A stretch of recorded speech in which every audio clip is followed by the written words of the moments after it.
महाराष्ट्राचा आवाज आपल्या हक्काचा।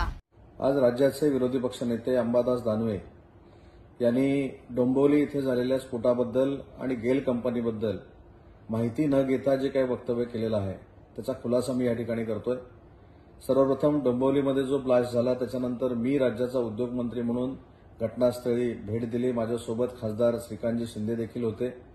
नंतर मुख्यमंत्री महोदयांनी देखील भेट दिली आणि केमिकल कंपन्या ज्या रेड झोनमध्ये आहेत, ए कॅटेगरीमध्ये आहेत, त्यांना तात्काळ शिफ्ट करण्याचे निर्देश देखील मुख्यमंत्री महोदयांनी दिलेले आहेत।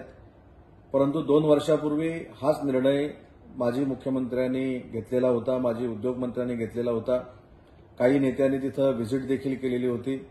मला अंबादास दानवे यांना विनंती करायची आहे की अशा प्रसंगामध्ये राजकारण करण्यापेक्षा 2 वर्षापूर्वी जी व्हिजिट झाली त्याच्यानंतर या कंपन्या तिथेच का राहिल्या याचा खुलासा देखील अंबादास दानवेंनी करणं गरजेचं आहे।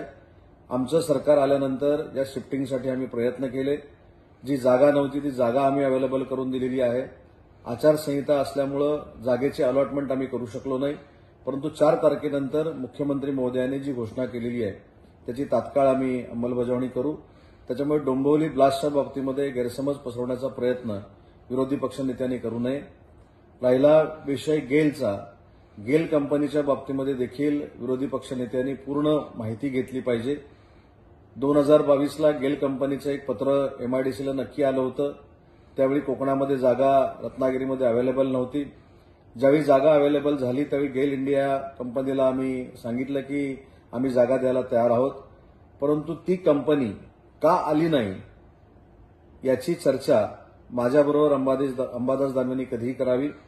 रिफायनरीच्या बाबतीमध्ये ज्या लोकांनी विरोध केला, रिफायनरीला ज्या लोकांनी विरोध केला, ज्या लोकांनी रिफायनरी घालवण्यासाठी आंदोलनं केली, त्या ठिकाणी आम्ही जर गेल कंपनी घेऊन आलो तर आमच्यावर देखील ही वेळ येईल अशी चर्चा आमच्या अधिकाऱ्यांबरोबर त्यांची झाली आणि त्याच्यानंतर कदाचित हा त्यांनी निर्णय घेतलेला असावा। परंतु गेल कंपनी गेली याचा अर्थ महाराष्ट्रामध्ये कंपन्या आल्या नाहीत असा गैरसमज पसरवण्यामध्ये काही अर्थ नाही। 5 लाख कोटीचे एमओयू हे डावोसमध्ये आम्ही केलेत, पुन्हा मुंबईमध्ये आल्यानंतर केलेले आहेत आणि त्याच्या 80% उद्योगाची आम्ही अंमलबजावणी करतोय। त्याच्यामुळे कुठेही परिपूर्ण प्रस्ताव नसताना गेल इंडिया ही आमच्यामुळे गेली हे सांगण्यात काहीच अर्थ नाही। परंतु गेल इंडियाच्या बाबतीमध्ये किंवा गेल कंपनीच्या बाबतीमध्ये नक्की काय झालं याची चर्चा मी कधीही करायला तयार आहे।